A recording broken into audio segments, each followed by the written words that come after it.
ആണെങ്കിലേ അധോലോകമായിട്ടൊക്കെ നല്ല അടുപ്പം വേണം. സിറ്റിയിലെ കൊട്ടേഷൻ സംഘമായിട്ട് ഞാൻ നല്ല ടൈപ്പിലാ. കേട്ടിട്ടുണ്ടോ?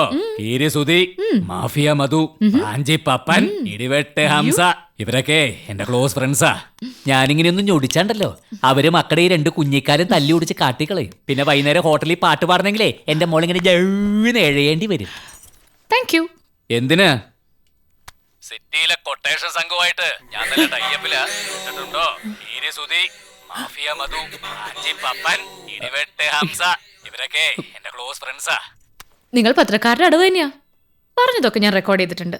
ഇതെങ്ങാനും ഞാൻ പോലീസ് സ്റ്റേഷനിൽ എത്തിച്ച സാർ അപ്പകത്താ. പിന്നെ വേറൊരു കാര്യം, ഈ കീരി സുധിയെ മാഫിയ മധുവിനൊക്കെ മിസ്റ്റർ മുകുന്ദന് പരിചയപ്പെടണോ? പറ, ഞാൻ വേണമെങ്കിൽ വിളിച്ചു തരാം.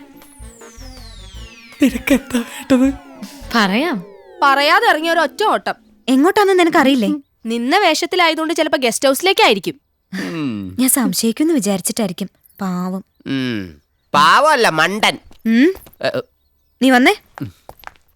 സത്യം പറയടി, നീ എന്റെ അളിയനെ കട്ടിലിന്റെ അടിയിൽ ഒളിപ്പിച്ചു വെച്ചേക്കല്ലേ? അനാവശ്യം പറഞ്ഞല്ലോ. അപ്പൊ അളിയൻ ഇവിടെ ഇല്ലെന്ന് ഉറപ്പായി. എന്നാ നീ ചേച്ചിയോട് പറ, ഈ ചേട്ടൻ ഇവിടെ നിക്കട്ടെ, നമുക്ക് ഒരുമിച്ചിരുന്ന അക്കത്തേക്ക് താൻ വരുമ്പോ കല്ലേ കുത്തി ചീപ്പൊല്ലാം താറാ മക്കളെ കയ്യിൽ ഒരു ബ്ലാങ്ക്. നിങ്ങളെപ്പോലൊരു റെപ്യൂട്ടഡ് ജേർണലിസ്റ്റിന്റെ ഫ്രണ്ട്ഷിപ്പ് എനിക്ക് ആവശ്യമാണ്. എന്നെപ്പോലൊരാളുടെ കമ്പനി നിങ്ങൾക്കും വേണ്ടേ? അയ്യോ.